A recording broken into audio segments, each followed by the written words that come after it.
benda ni bukan sihir. Saya tak baca apa-apa dia. Benda ni apa saya belajar secara mind dan kita praktis. Dan secara logik ni, you tengok macam mana sekarang ni. Sebab tu pentingnya apa you fikir. You bayangkan kalau you jumpa prospek ataupun jumpa prospek, alamak takutlah,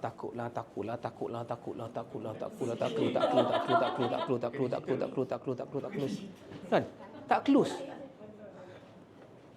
So you rasa you punya body menghala ke mana? Orang cakap law of attraction lah. It's not about, padahal saya bukan masalah law of attraction. Otak kita ni dia berfungsi untuk bagi arahan kepada badan ni. You punya CPU ni, kan? Kalau komputer CPU lah, kan? Dia controller processing unit. So dia yang control you punya processing.